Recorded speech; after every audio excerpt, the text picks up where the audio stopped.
Hello everyone, and at your request we are bringing both a Merfolk and an Explore deck into Historic Brawl today. So with the new addition of Nicanzil, the current Conductor, we get a 2-mana 2/3 creature, which is already a great body to have in the command zone with a pretty fun effect.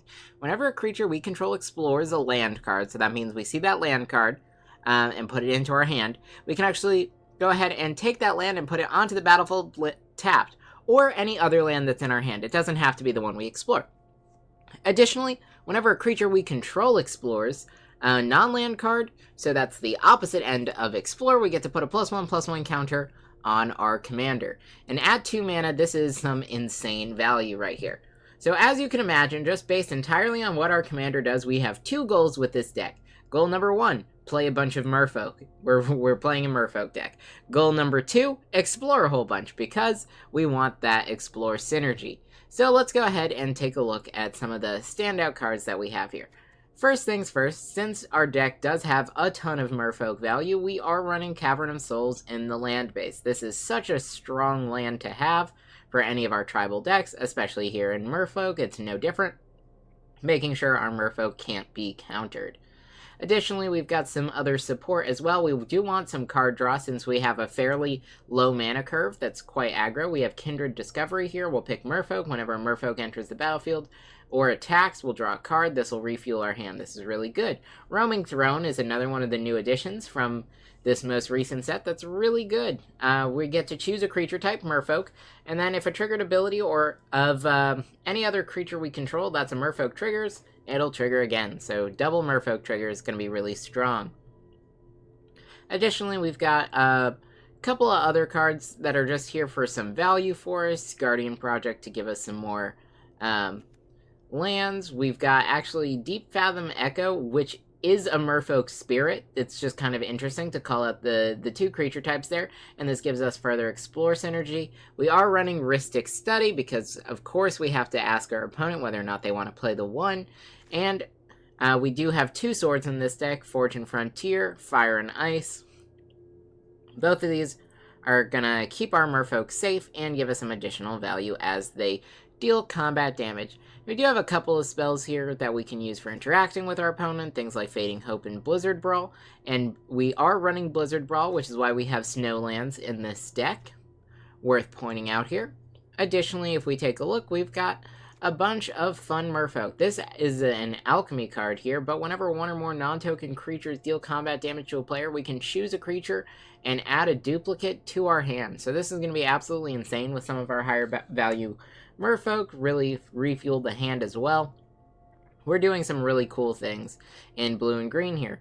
Additionally, this is an old Merfolk, but a fun one where we can tap and untap Merfolk we control to have him become unblockable. Tap 3 untap Merfolk, draw a card, and tap 5 to put a +1/+1 counter on all our Merfolk. So lots of Merfolk-based utility there. Of course, we've got the Hexcatcher. This is a really solid Merfolk Lord that we got from Dominaria United when that came out. It's not only is it going to make all of our other Merfolk bigger, but we can also sacrifice a Merfolk to tax our opponent's spells. So it's like we have permanent mana tides as long as we have Merfolks on the battlefield. We don't want to be sacrificing them, but sometimes sacrificing a Merfolk is going to be better than getting our board wiped. So it's definitely really good to have that card in our deck as well.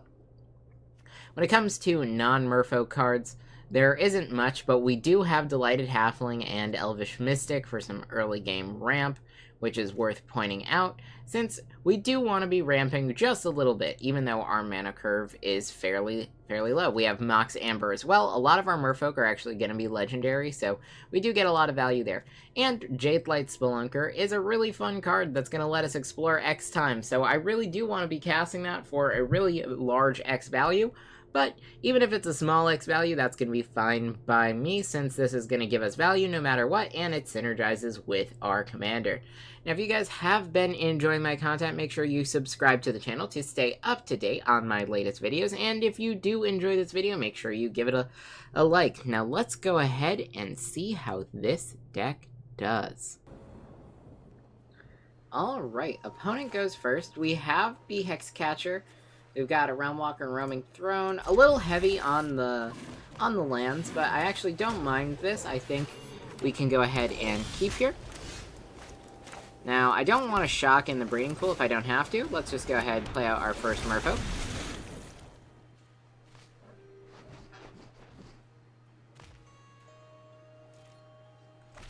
Alright. We are going up against a Zergo deck. Let's go ahead and play this out, get our commander onto the battlefield, attack, deal some damage. Now we can adapt this to put a +1/+1 counter on him and draw a card, then discard a card. Could be good. Kind of just swords as our commander, that's fine, back in the command zone you go. Really easy for us, we're going to play Botanical Sanctum before it has to enter tap. Play out the Hexcatcher, swing in for 2. I'm going to try and keep up the pressure. Next turn we can play Roaming Throne on Merfolk. See, Zergo, combat damage, sure.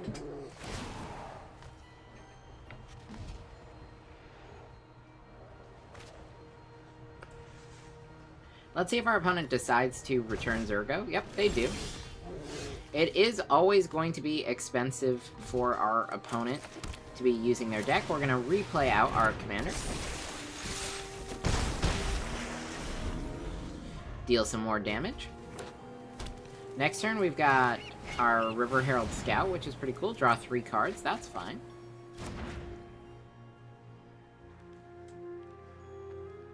Got a couple of options. I do think we want to go for Roaming Throne here. We're going to pick Merfolk. Mana Tithe. I actually really do want this, so unfortunately, we are going to sacrifice our Merfolk here. We could have played out a land earlier, but I did want to remain adaptive to what our options are. In this case, I will pay 2 life so we can play out our Scout. We get 2 Explore triggers because of the Roaming Throne. Land onto the battlefield tapped. Land onto the battlefield tapped. Get the +1/+1 counter.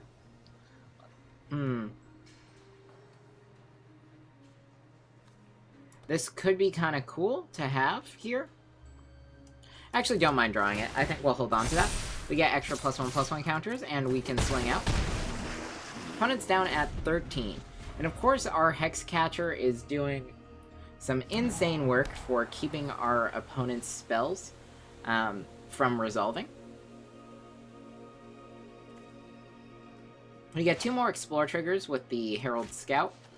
Next turn, that's going to be really good. We have a Merfolk in our graveyard, so we can actually... Let's see, all creatures exiled with Farewell. See, this is one of those situations where it's going to always be better just to sacrifice our 2 creatures instead of deal with this. Yep. You. Roaming Throne, we want to keep. Let's just get rid of the Hexcatcher.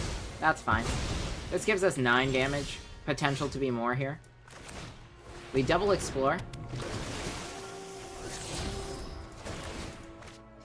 Untapped. Tapped Scry. That's going to be good card draw for us. Hexproof and Indestructible is going to be good for our creatures. I think we just want to hold that up because we'll have lethal next turn anyways. So we'll just end the turn.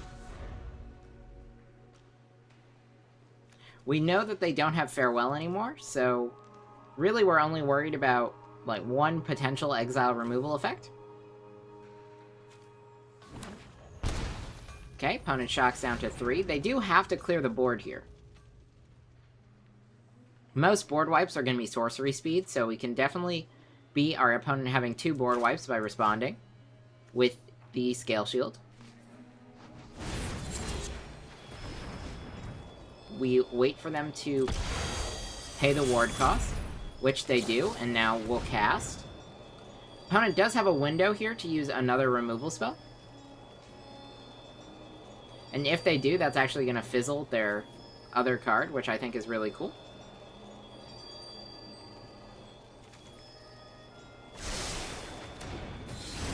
River Sneak, and looks like they didn't. So now we're not worried about a board wipe, and we've got the game.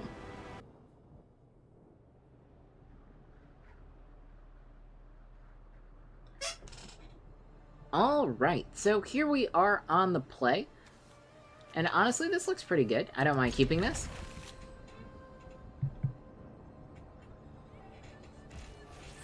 We'll go ahead and start with our island, giving access to Fading Hope.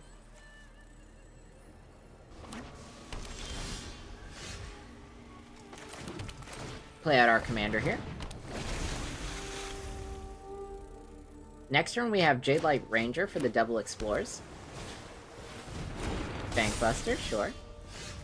Guardian Project is going to be really good for us as well once we find that next land. Tapped, here you go. Tapped, there you go. That's really solid in terms of ramp. Keep in mind that was our third turn there.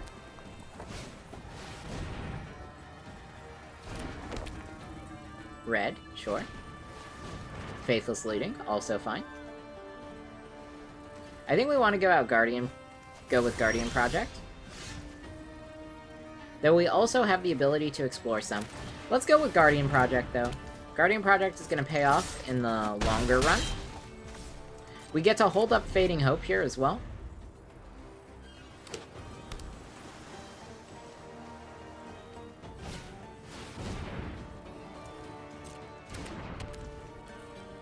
Okay, that's fine.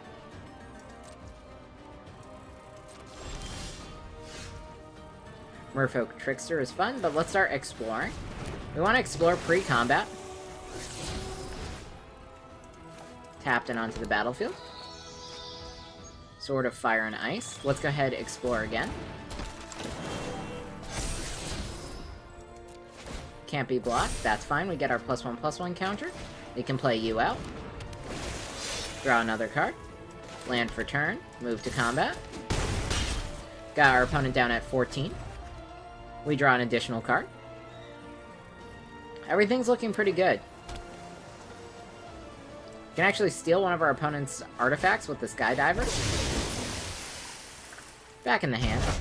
It is unfortunate to see so many cards go back into our hand, but we've done a ton of ramping, and we actually get a lot of value out of all these new Explore triggers, so we'll just replay Jadelight Ranger here. That's not bad, but we'll throw that in the graveyard. I do like that Merfolk. We get some +1/+1 counters. Let's play this. Let's go Mistcloak Herald. Let's see. Play our better attacker, have it explore. We'll leave you right there. We do have to discard one card here. And honestly, I think it's going to be Guardian Project, since card draw is not going to be an issue for us.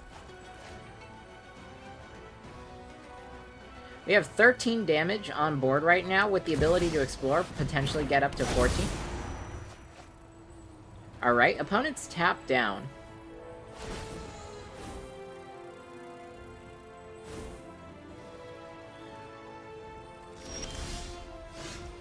Alright, so a couple different options for things to do. Let's start with exploring.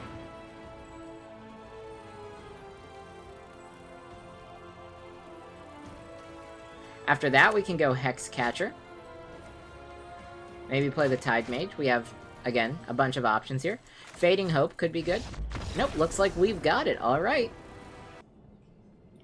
Alright, looks like we've got our opponent going first, and a pretty good starting hand, so we'll go ahead and keep. Starting off with the Faithless Looting, that's fine.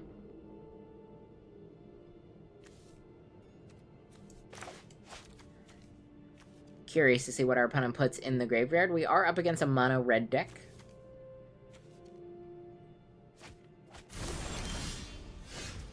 So let's go start blue, Mistcloak Herald.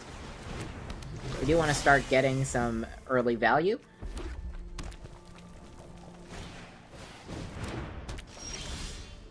Sure, just some ramp. That's going to go ahead and enter the battlefield tapped, so I don't think we want to go for that just yet. We'll play out our commander instead. Maybe our opponent has a removal spell, maybe they don't. But we don't know just yet. Next up, we've got our Merfolk soldier here, gonna give a buff to all of that. Okay, Burning Hands, that's fine. Back in the command zone you go. Let's see. Yeah, I think we stay the course. We could play this enchantment, though, which I do like. Actually, I think Hexproof is going to be really strong. So we'll get that out. That's going to compound into even more value for us over the course of the game. Flashing back the Faithless Looting. Our opponent's kind of low on their lands, not having the best of luck.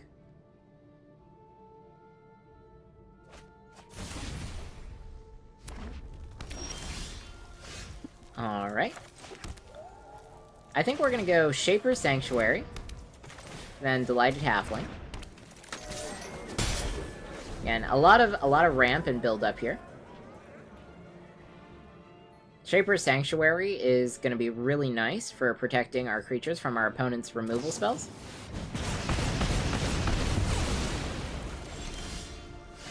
Except for that one, apparently. Let's see. I think we just replay our commander here. Get a Hexproof Merfolk. We can use Broken Bond to destroy Mind Stone.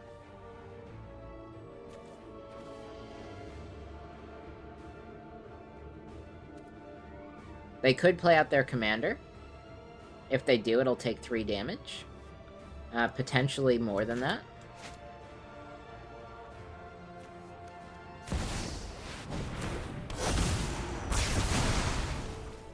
Alright, another board wipe, that's fine.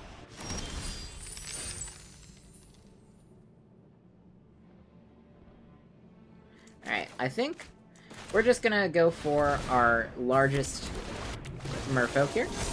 Explore. Sure. This isn't bad. I still think we can find something a little bit better than the Scout. And we're not going to have it become a copy of anything until the end of the turn.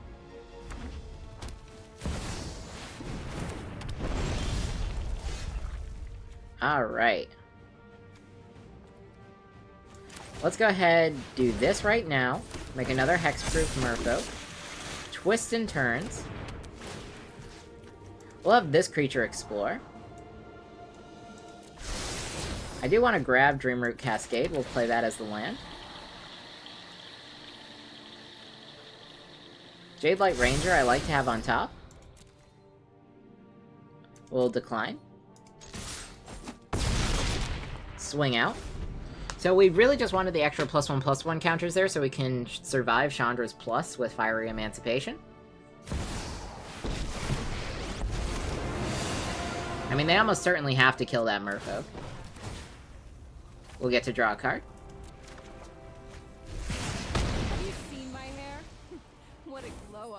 Get the treasure token, 3 potential mana here. Right now, our Deep Fathom Echo can just kill Chandra.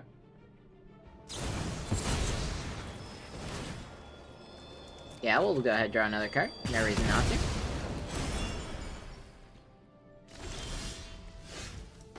Alright, land.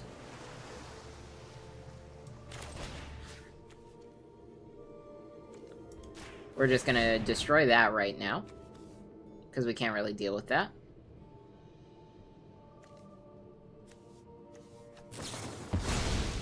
Sure, back to the treasure for Lightning Bolt. That's fine. 1 card left in our opponent's hand.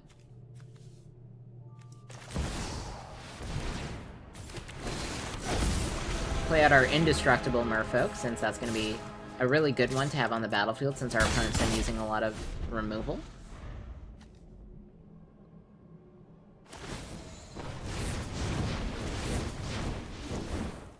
Alright, Stone Rain, sure. Like I'd think this through.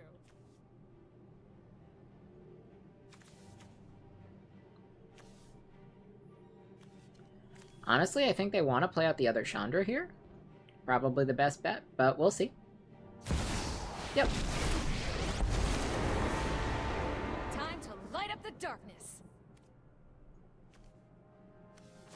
All's looking good. 2 mana, I've played Cold Steel Heart, sure.